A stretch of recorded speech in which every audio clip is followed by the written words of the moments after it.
Coming up on Roland Martin Unfiltered for February 4th, 2019. I'm Dr. Avis in for Roland Martin, who is still out with his voice. He's expected back tomorrow. On today's show, Virginia Governor Ralph Northam is refusing to resign over the racist photos on his medical school yearbook.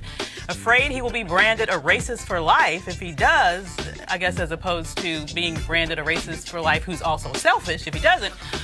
We've got more details. About the only Democratic politician not calling for Northam's resignation is Virginia's Lieutenant Governor Justin Fairfax, who would succeed Northam if he resigns. He doesn't want to be seen advancing himself. But late Sunday, a woman called forward and accused him of sexual assault back in 2004, an allegation Fairfax has vehemently denied. Actor Liam Neeson admitted in an interview that he went looking for a black person, any black person he could beat with a crowbar, after a person close to him alleged that she was raped by a black man. He did it for a week. We've got the chilling audio tape. More efforts to destroy black farmers, this time by allegedly selling them defective seeds. We'll talk to the man who's suing the seed company. Next, Jussie Smollett speaks out for the first time about the racist and homophobic attack last week. We've got the video from his LA concert. Kristoff St. John, star of The Young and the Restless, passes at 52. We have the sad details. Bennett College keeps its accreditation after an outpouring of financial support that raised more than the $5 million it needed. And today is the birthday of Rosa Parks. So we are joined by Janice Mathis of the National Council of Negro Women to talk about the importance of Rosa Parks even today. It's time to bring the funk on Roland Martin Unfiltered. Let's go. He's got it. Whatever the biz, he's on it. Whatever it is, he's got the scoop, the fact, the find. And when it breaks, he's right on time and it's rolling. Best believe he's knowing. Putting it down from sports to news to politics. With entertainment just for kicks, he's rolling. It's on go, y'all. It's Roland Martin, yeah. Rolling with Roland now. He's funk, he's fresh, he's real, the best, you know he's Roland Martin now.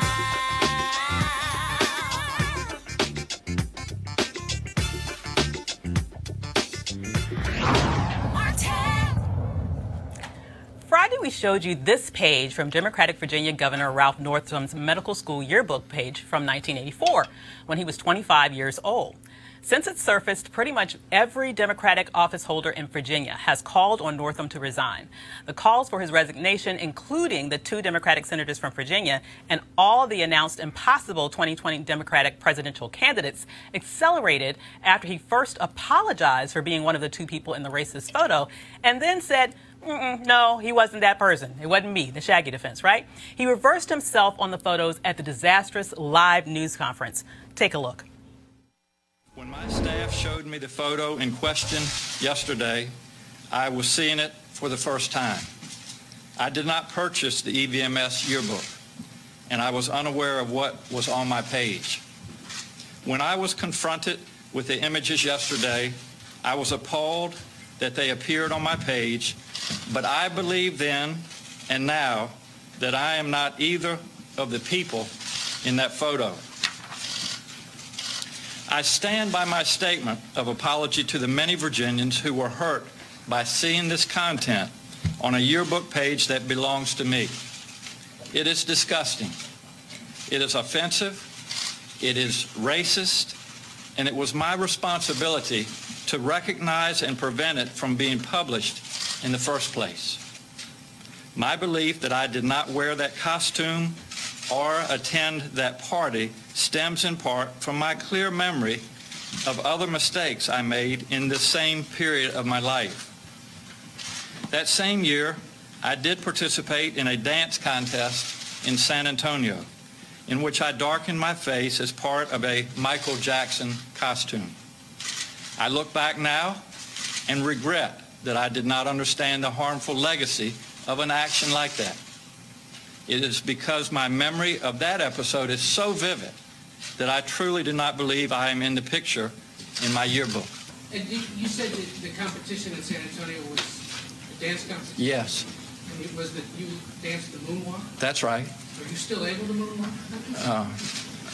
Inappropriate circumstances. My wife says inappropriate circumstances.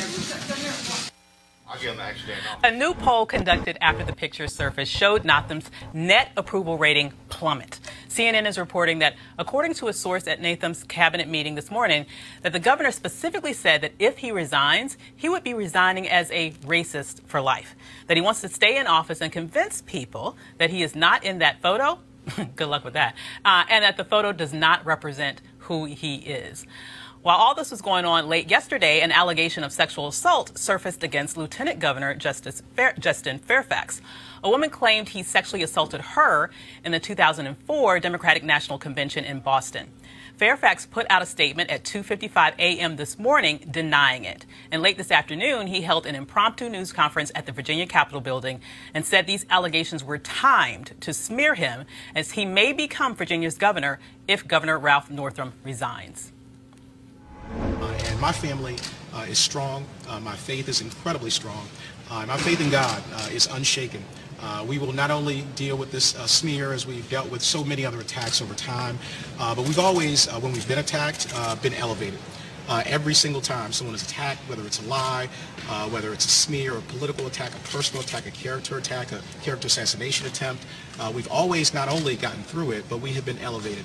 And my faith in God is so strong, and I know that the facts will show exactly what we have borne out. How would you describe the relationship? How would you describe the relationship? What was the relationship? What relationship? With this woman? It's someone who I met in 2004 at the Democratic National Convention, and as I mentioned, I told all this to the Washington Post at the time, a year ago, and there's not one fact that I gave to them that they were able to contradict. Can you tell us what happened? What is it? Sure. I met her at the convention. We met and talked, and I did not know her prior to. I was 25 years old, unmarried, a campaign staffer at the time, and we hit it off. She was very interested in me, and so eventually at one point we ended up going to my hotel room.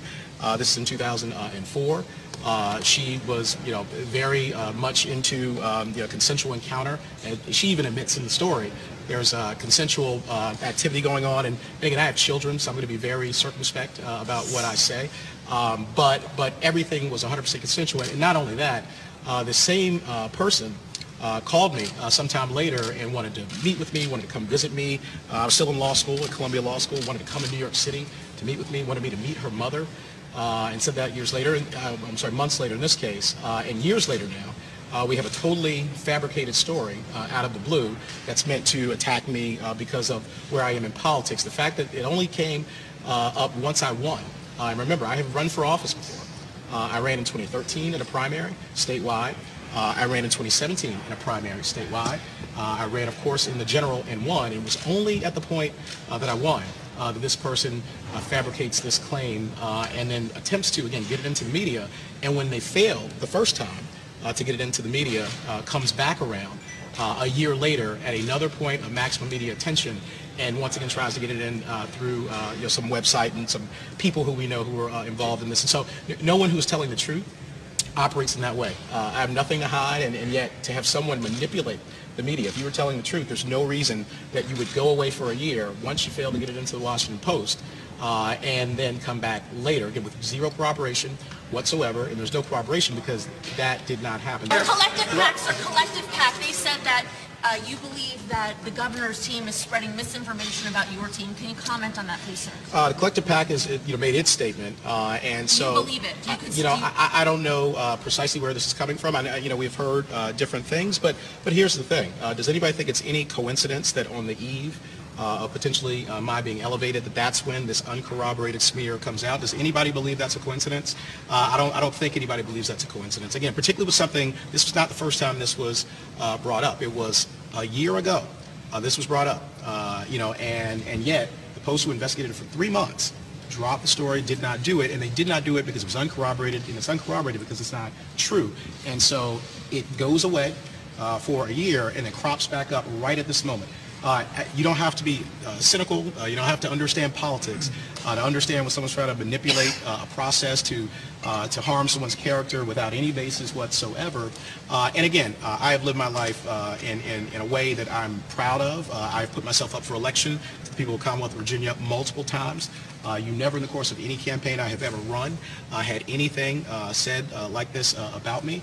And again, I'm someone who grew up in a tough environment, Northeast Washington, D.C., but because people invested in me, I went to Duke University, Columbia Law School. I was on the law review at Columbia. I was a federal prosecutor. I have been through 2 FBI background checks in my life. I got a top secret security clearance, and I've been an attorney, a federal prosecutor, and now I'm a partner at a law firm and sitting as the Lieutenant Governor of the Commonwealth of Virginia. Take note, that's how you communicate clearly during a press conference. So as you heard, Lieutenant Governor Fairfax was asked about the Collective PAC, and joining us is Quentin James, co-founder of the Collective PAC, an organization that supports black candidates, and Philip Thompson, the president of the Loudoun County NAACP. Let's first go to Quentin. How are you doing this evening, Quentin? I'm good. Thank you so much for having me, and it's been a wild 72 hours. Oh, I can only imagine. Thanks so much for joining us. So I think I'll start off with that last point that was raised in the press conference. Could you tell us more about this allegation that perhaps this specific sexual assault allegation has creeped back up as a result of the Northam side of the political aisle? Yeah, so listen, we were tipped off on late Saturday evening and early Sunday morning about an attempted whisper campaign from the Northam team. Now, we don't know who on his team was doing this, but they were raising questions about Justin's age and readiness to serve as governor should Governor Northam resign. That came out about 2:30 p.m. on Sunday, but also because we know where the original picture came from. On Friday, we were very wary about a white supremacist blog obviously not wanting to see an African-American like Justin Fairfax become a successful governor of Virginia. And so we put, a call out to folks to be ready for any lies, any other distractions that would have, been coming out. And little to our knowledge, at midnight on Sunday evening and Monday morning, that same white supremacist blog releases a Facebook post from the accuser, which was shared to them by what we are investigating, what we believe to be a very prominent and public Democratic and liberal couple from the Richmond area. And so we are unsure who they are connected to. We know that the woman who shared the accuser's Facebook post is the wife of a professor at the University of Richmond who also worked for 2 Democratic mayors in Richmond over the past few years. And so there is some concern around why would this reputable couple use this situation, right, this potential Me Too situation, and go to a white supremacist news outlet or blog with that information and not the Post or not the Times or many of the other reputable news sources. Come to find out at 3 a.m., yesterday that this went to the Post and they decided that it couldn't be corroborated, so they didn't publish it. So now this is all kind of getting out there, conservative media jumping all over it. But we have a lot of questions about where did this come from and who is kind of manipulating this process behind the scenes using the veil of this white supremacist blog as like them breaking this news. And that's not where it came from. So we're looking into that. That's a very important question. I mean, a very good question. I want to bring in Philip on this. What's your thoughts about where this came from? Does it seem plausible that this would have come from Democrats who are in essence trying to protect Northam? Well, the delay process, if you look at how this all happened, he was going to resign and have indications. And then all of a sudden he has this meeting with these operatives of his, and they start delaying. And as they delay, then this comes out. So it's a perfect tactic to try to delay what's going on with you and then let this other stuff come out. And if it's messy enough, then either everybody will say, oh, well, let's just leave it alone. Absolutely. And you're sort of seeing that now with some of the people in the House saying, oh, there's no stomach for impeaching him and all these various things. So now it's gotten a little bit messy. If it was just Justin and his clean slate, I think things would have went a lot different. Yeah, I mean, when I think back even to the campaign, for example, I'm a Virginia resident. I happen to remember the controversy about the Northam campaign basically copying some Democratic Party literature. The literature was copied word for word. It included a picture of Northam. It included a picture of Fairfax. It included the picture of the Attorney General candidate at the time, who's also white, right? But somehow, when Northam's campaign got a hold of it, the black guy's picture got erased. I mean, are we seeing some consistency here? Yeah, we were ready for that. Those of us worked closely with Justin, and that's why I ended up in the Washington Post and New York Times really quick, hit them hard.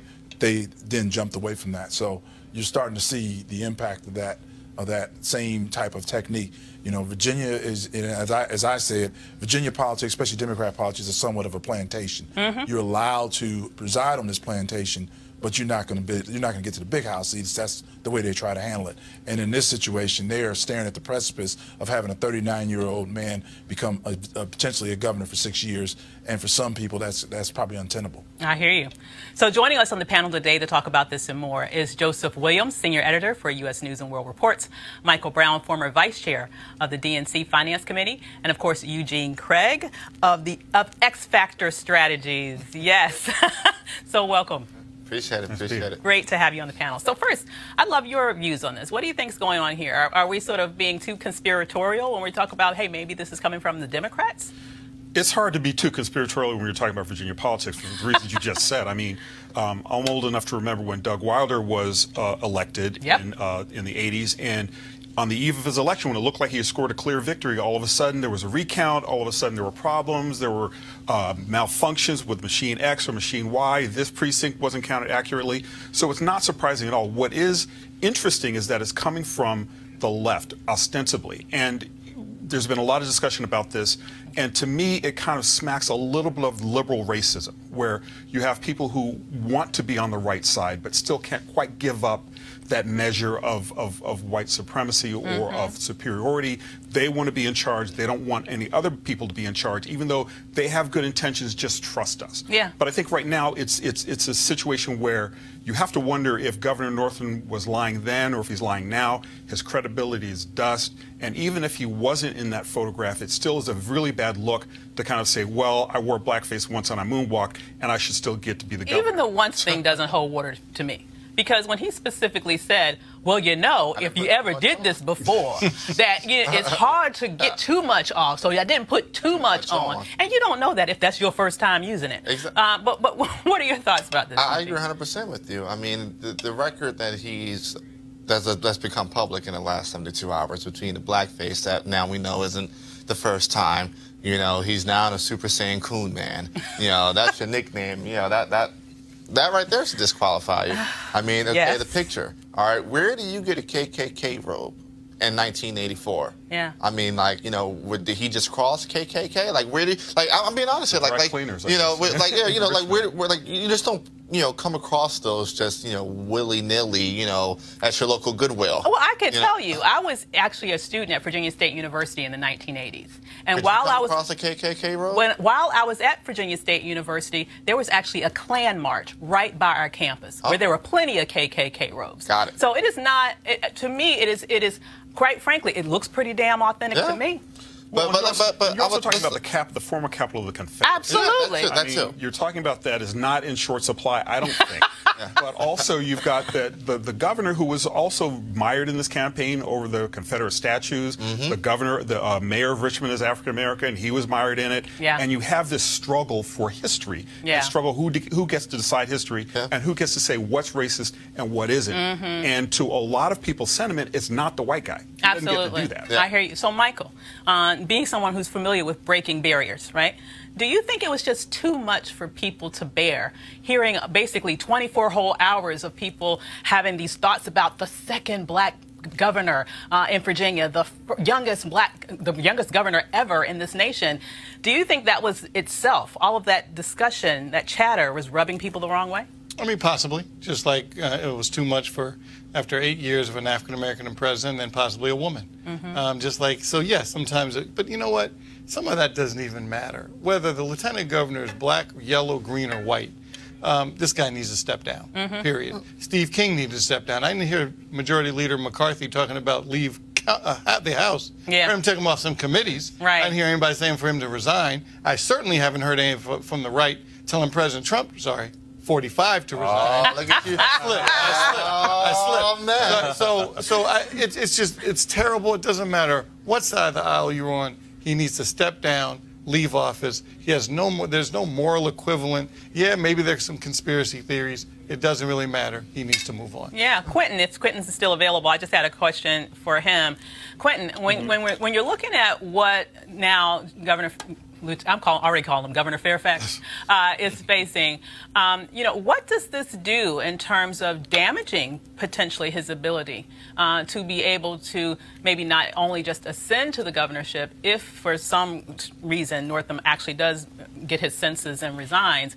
What does this mean in terms of his implications with regards to his ability to govern once he's in that space? Has his reputation, has his credibility in some sense been irreparably damaged? So I think you raise a great question, and I think first we need to understand that these are two separate situations. Ralph Northam should resign immediately.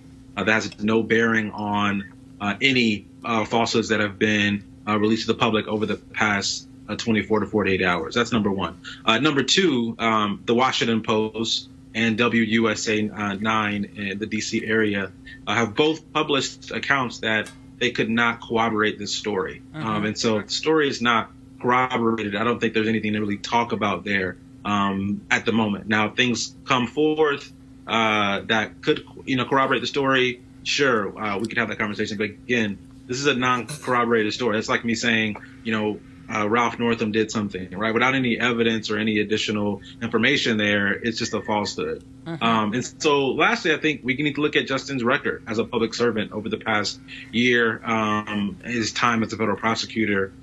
He has always performed and served the public very well. And so I don't think this is damaging his reputation for the long haul. I think when you have truth on your side, what will come out will be in your benefit. And so I think this will take some time to, deal with in the public sphere. But I think it's just really important that, one, these are two separate issues. And second, the story is not corroborated at the moment. Well, thank you so much for joining us, and I really appreciate your perspectives on that, Quentin. One last question to Philip. As we wrap up this particular portion of the show, as it relates to this particular issue and the NAACP, what's your plan moving forward to sort of keep the pressure on Northam, number one, but also, number two, perhaps even filling in the role of protecting Fairfax to some degree? Well, we're nonpartisan per se, but this is the issue that the governor's put us in is incredible, because this, people talk about what happened in 1984. Let's talk about what happened in Halloween just this year. Our governor dressed up as his favorite governor, which is Governor Brewer, who was a slave owner. Oh my God! He thought it was great enough. He thought it was okay to dress up as a slave owner in 2018. He called the NAACP and apologized, just like he tried to call the NAACP and apologize for this. So we're looking at that. And then if you look at his policies policies haven't been very pro-African American in any regard. It always irritated whenever I met either Governor Northam or Governor McAuliffe, and the first thing they would say in their defense is for African Americans, oh, we got the felons registered. Well, my statement back to them was like, we're not all felons. So what else you got? You know? And like that's the only issue we have. So this is a pattern of behavior that's gone on, and you can say 84, but now we're talking about 2018. Governor Northam needs to resign, and regardless if Justin was white, like he said, white, black, purple, pink, we need a new governor. Gotcha. I hear you. So, as we all know, racism is everywhere, and today we found out it is, or was, in the heart of actor Liam Neeson. He gave an interview with The Independent on his new film, and he volunteered this confession about his own racist behavior. Some translations of what he says, a cush, for example, is what we call a crowbar, and the Troubles refers to the violence between Protestants and Catholics in Northern Ireland. Here is audio of the interview with The Independent. The language is unfiltered. I'll tell you a story. This is true. I'm not going to use any names, but I was away and I came back and she told me she had been raped, but she handled the situation of the rape in the most extraordinary way. But my immediate reaction was, I asked, did she know who it was? No. What colour were they? She said it was a black person. I went up and down areas with a cosh, hoping I'd be approached by somebody. I'm ashamed to say that. And I did it for maybe a week, hoping some black bastard would come out of a pub and have a go at me about something, you know, so that I could kill him. And it took me a week, maybe a week and a half to kind of go for that. And she said to me, where are you going? I said, I'm just going out for a walk, you know. She said, what's wrong? No, nothing's wrong, fine. And it was horrible when I think back, but I did that. And I've never admitted that to it. I'm saying it to a journalist, God forbid. Holy shit. It's awful. But I did learn a lesson from it when I eventually thought, what the fuck are you doing, you know? And I come from a society, I grew up in Northern Ireland in the Troubles, and you know, I knew a couple of guys that died on hunger strike, and I had acquaintances that were very caught up in the Troubles.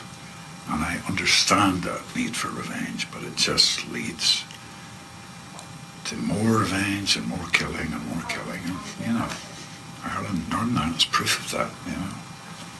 All the stuff that's happening in the world at the minute, the violence is proof of that, you know.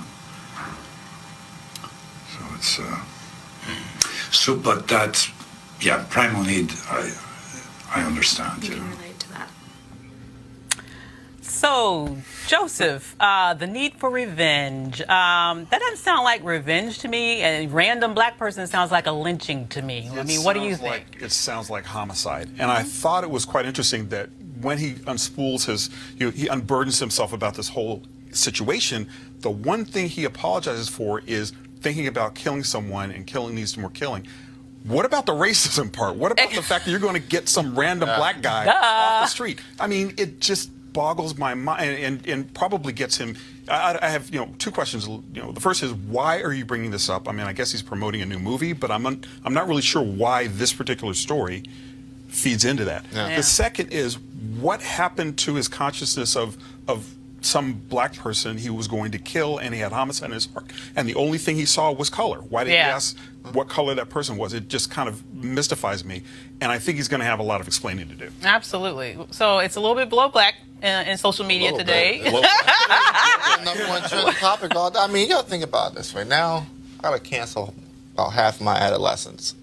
That's Ra's al Ghul from Batman Begins, Aslan from The Witch, the King, and the Lion, right? Qui-Gon from Star Wars. Like, this is crazy. Taken. Like, you mentioned Taken. And the whole Taken series. Oh yeah. It's all gone. Like it's all, you gotta cancel. I mean, I try not to engage in too much cancel culture, but I mean, like, you made a point. Like, you apologize for the homicide, but the first thing you ask is, oh, what's his color? Because you already presumed that he was black. I mean, Northern Ireland, it's not too many other colors. Yeah. It's not it's not like the United States where you got, black, brown, maybe some tan. It's like pretty much like black and white there. And so, I think his career is probably over at this point. I don't see him. I mean, the guy plays Zeus. You gotta cancel Zeus now. Okay, Eugene's in mourning. What do you think, Michael? I don't even know what to add. It's unfortunate. It's tired. It's just, you have to just wonder if his judgment was impaired at the time. Maybe they had a couple sips. I mean, I don't know. I mean, how do you just talk about that, thinking it's okay to a reporter? I will say, I have someone I'm connected to who made the argument. She was making a counter argument. I don't quite buy it, but I'll bring it up. So maybe someone here will agree. What Northam should have did? Well, she's saying he shouldn't be castigated because he did express some level of remorse. It was only a week. And a lot of people. Yeah, a lot of people could have died in a week. Have you seen it's true. But the main point is that at least he expressed it, and we have to create a space where people can express even unpopular or ugly things, so that we can begin to face these feelings that a lot of people have, but will not outwardly express. I mean, what do you think about that? I will say this, if Northam did something like this and just came out and said, you know what, I hate black people, and I've done all these things, I think we probably would not be having a conversation about him resigning. If he was just upfront about it, how, Liam was just upfront about he wanted to kill some black people. If Northam would have came out, sometime over the last, 15, however long his political career has been, and said, you know what, I've done some pretty racist things. I think I hate black people, but I'm be honest about it. We might not be having a conversation about him resigning. I don't know if I could go that far. What are y'all saying? That's pretty extreme. Part of the discussion around Northam. I mean, look, we all want to see Governor Fairfax. We all want to see the fifth black governor of the United States. We want to see that. But a big part of the discussion around Northam is that he has shown very little remorse behind it, and only wants to apologize after he's caught. And the discussion is the other half of that discussion is what happens if he gets out in front of it and presents it to us rather than us finding out about it on our own. And he was attempting to get out in front of it by having that statement. Him and Liam were probably going to hook up on that. But I mean, he probably put out yours, I put out mine. Well, he was trying to get out in front of it with the apology and the video, right? And to my mind, if he had just shut up at that point, and maybe the next Sunday morning he's up in front of AME Church talking about redemption and I have sinned, and really trying to atone. And really trying to atone. But here you also have in Liam Neeson's case, you have a guy who's atoning for maybe the wrong thing. I mean, yes, homicide is wrong and nobody wants to get killed, but a lynching is a lynching. And he, it's an extrajudicial killing that he was contemplating of a random person of color. I mean, what does that say about his understanding even of what he was about to do? I mean, he has no concept of how that plays like now. And the two kind of, I think they're connected, but in a different way, is that is white cluelessness almost. That it's kind of like not really registering how A, offensive this is, how B, commonplace this is, and how C, you have to talk about why you thought this and why this is wrong. Absolutely. I mean, you understand that. Absolutely. But one's like, to me, the junior varsity and one's the varsity. What Liam said has no impact on our lives. Oh, it's hurtful, it's bad, he shouldn't have said it, and we're not going to watch his movies, we're taking his movie.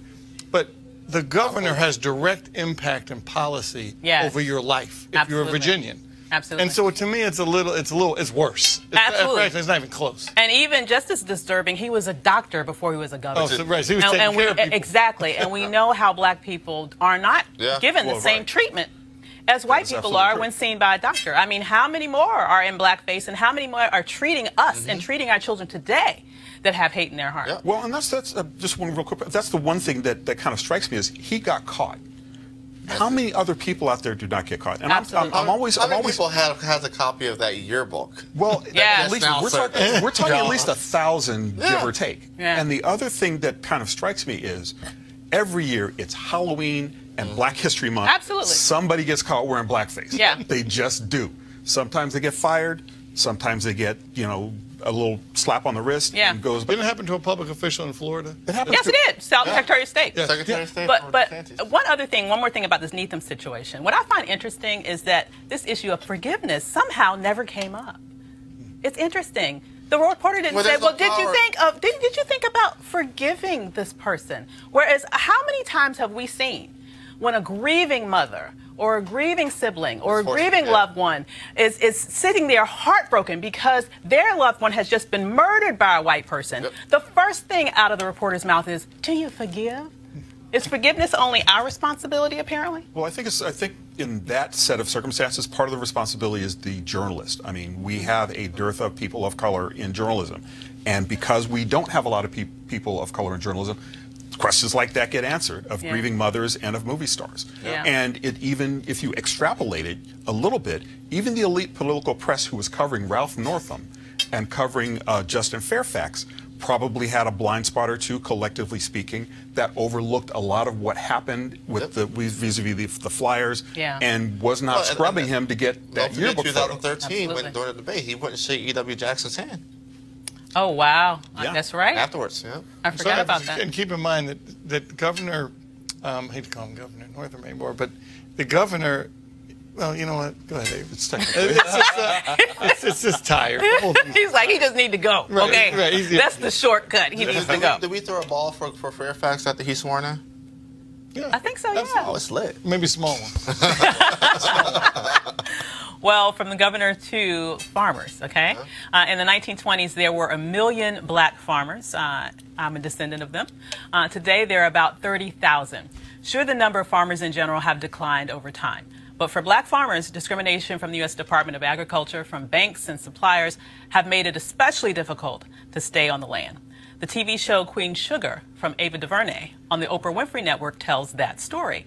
Today, we learned of yet another way black farmers are up against it. The Black Farmers and Agriculturalists Association have filed suit against Stein Seed Company, charging they sold defective soybean seeds to black farmers. Last month, a federal judge said that these allegations are serious and ordered the parties to sit down for 60 days and try to come to a settlement. Joining us now is Thomas Burrell, president of the Black Farmers and Agriculturalists Association. How are you, Mr. Burrell? Jackie, how are you? Good health and excellent spirits. Thank you. That's wonderful to hear. So how did you discover that the seeds that you received were faulty? Well, keep in mind that we represent African-American farmers, and these farmers started to allege and keep records that their soybean plants were not germinating properly. That is to say, they were not sprouting, they were not growing, they were not reproducing, they were not developing. And particularly during the fall of 2017, when it was time to harvest these plants, they contacted our office. I, in turn, called the corporate headquarters of Stein. Stein is the largest private seed manufacturer in the world, a multi-billion-dollar company. And I indicated to them that our members were having problems with these soybean seeds and asked them to send down their scientists, i.e. their agronomists, before these farmers started to harvest so they, Stein, would be able to, shall we say, visit the scene of the crime to determine for themselves. Keep in mind, this organization has a patent on their products. They have over 900 patents. So if there's any question regarding the fertility or the progeny, that is to say the sons and daughters of their certified seeds, they, better than anybody, would have been able to test. And they came down, acknowledged that there was a problem, but they did absolutely nothing. And subsequently, this association did what we do as a civil rights organization. We filed a suit in federal district court for the Western District of Tennessee on behalf of black farmers and their heirs in Arkansas, Mississippi, and Louisiana. Well, can you give me an estimate of about how much money, quite frankly, that the farmers have lost as a result of not being able to get a harvest because of these defective seeds? Well, directly, they filed this lawsuit under a statute known as RICO, the Racketeer Influence Corrupt Organization statute, which provides for treble damages, as it were. These farmers believe that they have been damaged to at least the tune of $25 to $30 million. Wow. They have been damaged in their business and in their property. It is difficult, Jackie, all along for an African American in general to get a loan to sustain their business. Yep. Here, these black farmers, as you said, there were, for all intents and purposes, 1 million black farmers in 1920. Now there are less than 30,000, we believe even fewer. They have difficulty getting loans to start with. Now this group was able to get a loan, but here again, because of systemic and continued discrimination, a private entity now wanted to deliver the fatal or the final blow, and that is, sure, now you got a loan, now you have equipment, now you have $1 million operations, but we're going to sell you defective seeds. Wow. The problem with that, in this particular case, Jackie, is this corporation didn't look around and say, well, you know what, we've got some seeds left. We want to get rid of some bad seeds, and there are some bad seeds in the corner. We'll sell those to black farmers. It's not that they were looking for bad seeds. They deliberately contacted other sources and asked them, in effect, do you have seeds that are not certified? And then was able to get those sources to ship those bad seeds to these farmers. We're saying that this is so blatant. This is an egregious act, a continued act of racial discrimination against not only the African-American community in general, as your guests were talking about earlier, blackface, people who are stereotypically discriminating against black individuals, whether in effigy or whether it's against black farmers. And keep in mind, this is nothing more than continued discrimination. We had those seeds tested by a reputable source, Mississippi Department of Agriculture and the Mississippi State University, and those seeds came back. The test proved what the farmers were alleging, that the germination, the ability to reproduce, was zero, Jackie. Wow. Well, just to let you know, Jackie is our producer, but I'm so glad. That's all right. My name is Dr. Avis, but let me just ask you one last quick question. You know, what do you think is the prognosis for you all to be able to get some sort of significant settlement, given that the damages are so high? But keep in mind, let me apologize, Dr. Avis, for the mistake. Now, we've been talking to Jackie. But at any rate, we believe the damages are high because, keep in mind, these individuals have been damaged in their property. They technically could be out of business. Just as you said, there were, for all intents and purposes, 1 million black farmers in 1920. It is the accumulative effect of the racial discrimination that has led to this demise, this decline. You're now talking about a handful of individuals who have survived the gauntlet. So the court should throw the book, as it were, at this corporation, because black businesses in general have failed, whether we're talking about the hair care industry, have been put out of business, African Americans in the service industry, the construction industry, and elsewhere. Black farmers have been the victims of discrimination, but they are one group. This group has survived the gauntlet, as it were. And keep in mind, we've been in this business, we've been in this country now for over 400 years. So yes, this company should pay. The farmers have been ordered to go to mediation, which is a step toward settlement. But if they're not satisfied with mediation, they will have a right then to have their case heard before a jury of their peers. Ultimately, they're not going to just take anything because they've been damaged too severely, and therefore we believe that a full measure of justice should be made available to them. The maximum amount of injury should deserve the maximum amount of damages. Thank you so much, Mr. Burrell, for fighting for these farmers. As a proud granddaughter of farmers, I'm so happy that you do what you do. Thanks for joining us today. Yes. Absolutely. So we have a Jussie Smollett update for you. Over the weekend, Jussie made his first appearance since the attack last week. He held a concert in L.A. where he discussed the incident and even cleared up some rumors. Take a look.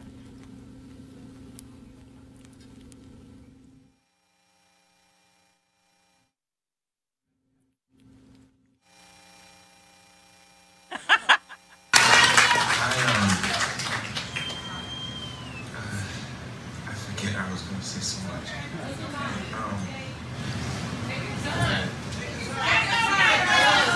I'm not fully healed yet, but I'm going to, and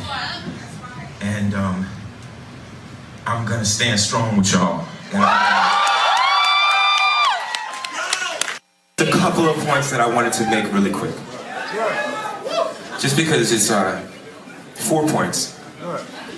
My little sister is literally like Olivia Pope, like she's in the back. I was bruised, but my ribs were not cracked. They were not broken. I went to the doctor immediately. Frank Gatson drove me. I was not hospitalized. Both my doctors in LA and Chicago cleared me to perform, but said to take care, obviously. And above all, I fought the fuck back.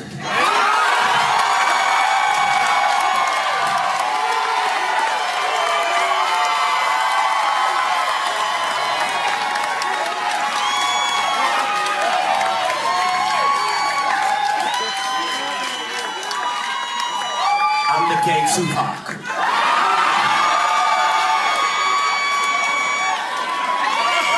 So now we can do our own code. We're happy that he's better, and we're, at least personally, I'm upset that he has to defend himself at all. But next, for 27 years, Kristoff St. John starred on the CBS soap opera The Young and the Restless. Today we learned he passed. Police found him unresponsive at his home in Los Angeles. At this point, the cause of death is unknown. He was 52. According to TMZ, citing a source close to St. John, he had checked himself into the UCLA Medical Center for depression issues in January. He was recently released. St. John was really suffered from suicide. St. John suffered and I guess mourned over the suicide death of his son Julian a few years back. 2 years ago, around the anniversary of his son's death, police placed him under 72 hours observation when he threatened to kill himself. On The Young and the Restless, St. John had 9 Daytime Emmy nominations and 10 NAACP Image Awards. Roland talked to Kristoff St. John back in 2014 and asked him about the decline of soap operas. Yeah. They are a dying breed. Right. Yet, for some reason, Young and the Restless continues to be one of the dominant soap operas out there. Yeah. What do you think is the reason? Soaps aren't necessarily dying. In fact, I see a resurgence. Just because all my kids went off and One Life to Live doesn't mean that we're going downhill. Many folks think that reality television killed soap operas. But the point that you're just making, though, is great storytelling will always trump anything else. Well, sure, and this is evidenced by primetime soaps, which we have. Tyler Perry's got Half and Halves. I mean, there's so doing much, great numbers. All the franchise shows like CSI, Criminal Minds. I mean, people are into the macabre, so I understand that particular thing. But the truth is, 5 days a week, people want to come and forget about their problems and have a fantasy world that they can dive into. We are their family. They've been with us, some of them, for 41 years. And they want to see us get married. They want to see us die, certain characters. They want to see us go to jail. It's such an interesting kind of juxtaposition of reality television, of people, they want to see the real stuff, and the fantasy world that we live in. And that's why I think we're still, chugging along. This is a mighty ship that's a luxury cruise liner. I'm happy to be part of the crew. Well, I'm sure you like Fred Williamson. You don't want to see your character die. Oh, no, sir. I am not looking forward to that day. St. John's attorney Mark Garagos tweeted this: "Few men had the unique strength, courage, and sensitivity that Kristoff John I lived every single minute of every day. He impacted everyone he met and millions whom he inspired and in turn admired him. On behalf of Mia St. John Boxer and the Stone St. John family, thank you all for the love." Michael? Personal note, thank you very much. Point of privilege. As a 30-year fan of Young and the Restless, my mother and grandmother got me into it when I was a little kid. I continued to watch in college. I watched in law school, and I DVR it as of today. For real? This hurt. Facts about my He came on the show in somewhere in the 1990, 1991. Yeah. And since then, Young and the Restless was really one of the leading soaps that now have a Latino family on. Yeah. Have African American families on. They were the leading soap for diversity. So he will be sadly missed. So point of privilege to my late mom, to my late grandmom, and to me. That's a heck of a show. Oh, wow. That's so sweet. For HBCU Giving Day, today's HBCU is Kentucky State University. It was founded in 1886. Notable alumni include Tom Colbert, Effie Waller-Smith, Whitney Young, and Travis Grant. To donate, please visit kysu.edu. So on Friday, we showed you a press conference where High Point University donated $1 million to Bennett College. The president of High Point challenged everyone to donate more before the deadline today. Through his help and many others, Bennett College held a press conference today announcing they have officially exceeded their goal. Take a look.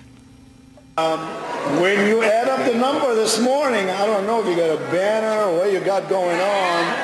When you add up the number, you got to add the checks I just gave her for $357,500. As of today, and let me just say, we still counting. We are still counting money. But as of today, Bennett College has raised $8.2.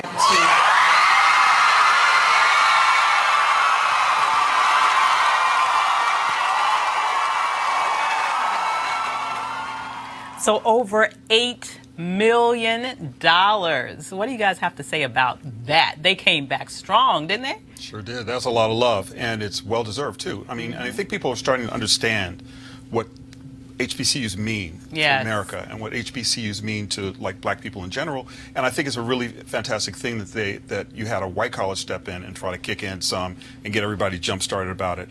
And Roland's daily HBCU Giving Day is just really, I think, one of the most outstanding things that you can do for public education. Absolutely. Yeah, I agree 100%. It's very telling that High Point jumped in there. You know, I think, you know, going forward, we're going to make sure our HBCUs are in a position that they're healthy and they're thriving.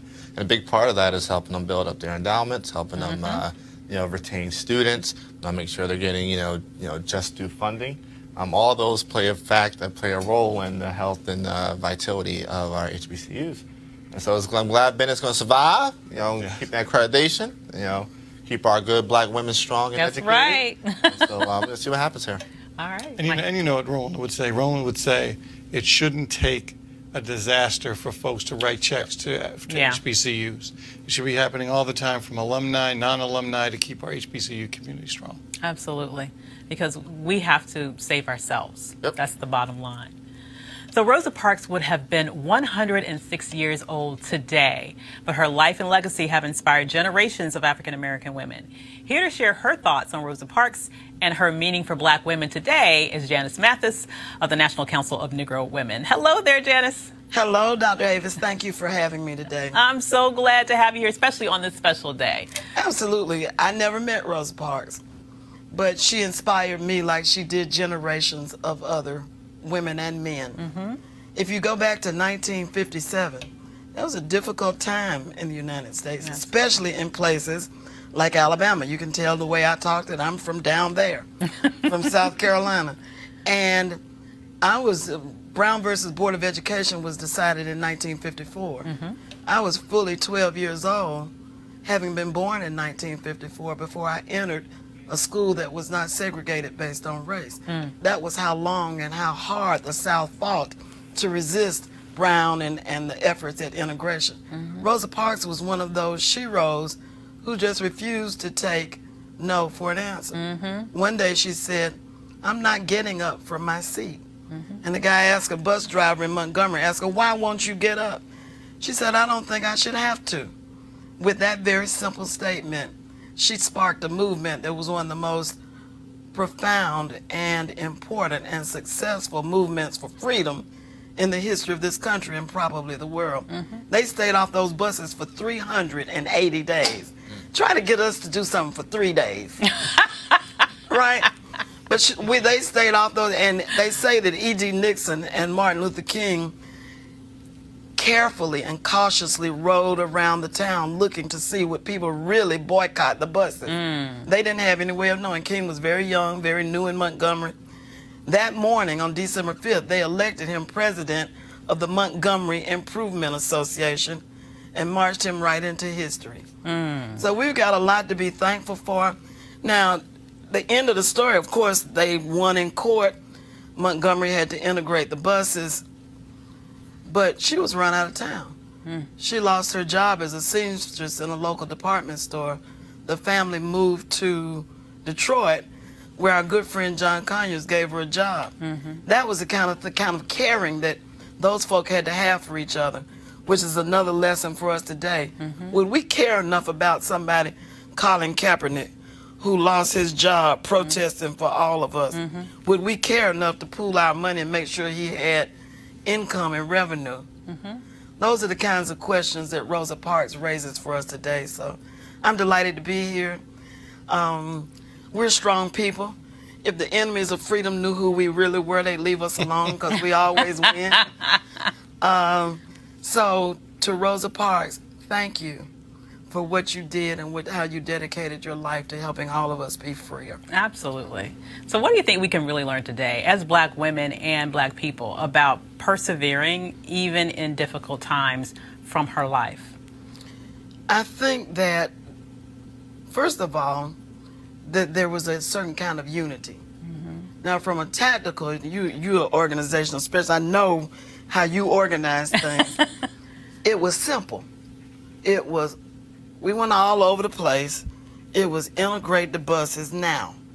In order for a movement to be successful, it needs to have a certain kind of simplicity so everybody can get it. Right.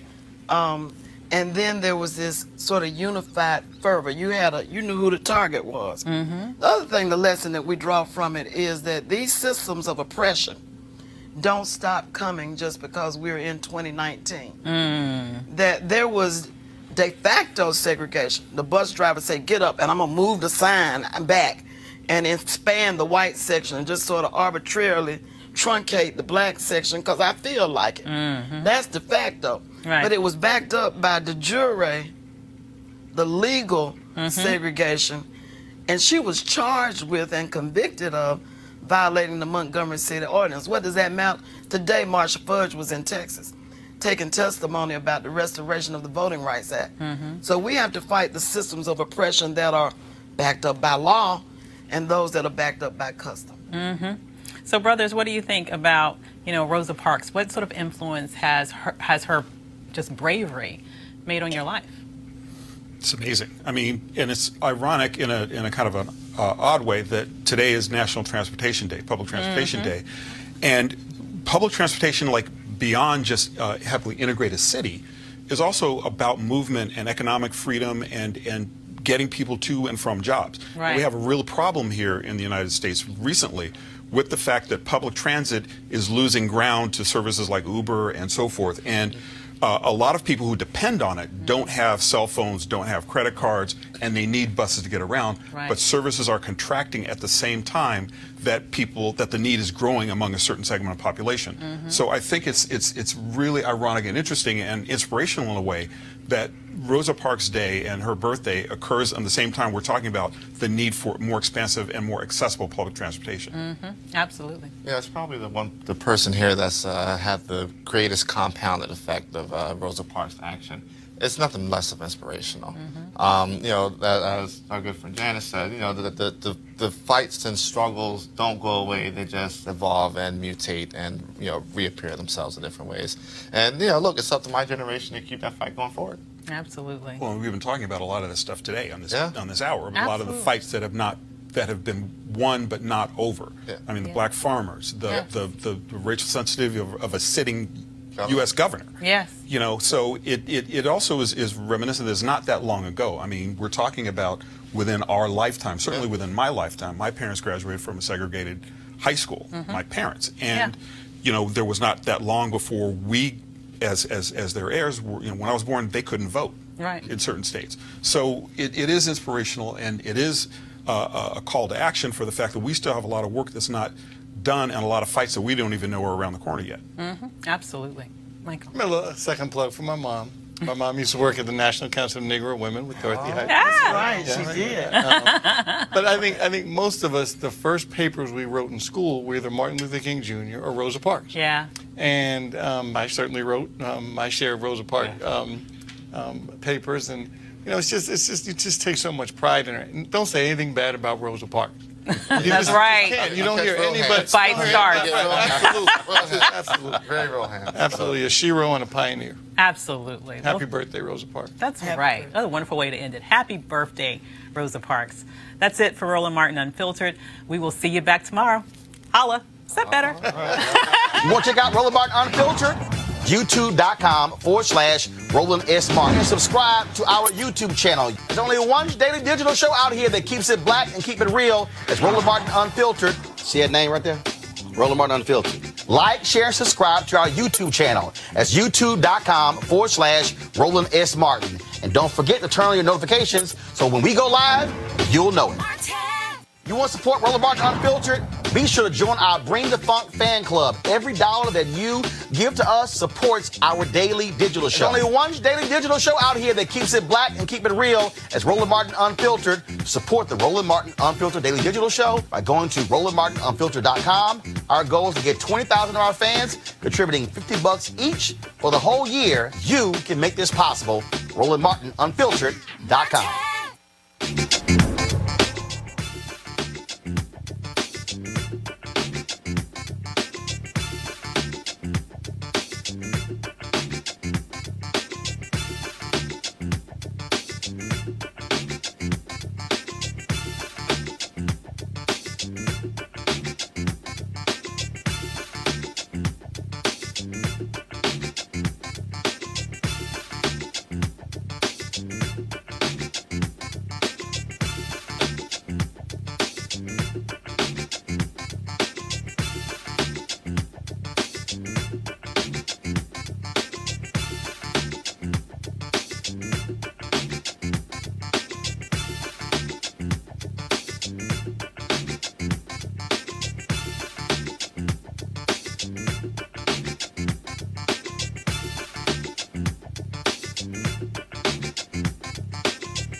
You want to support Roland Martin Unfiltered?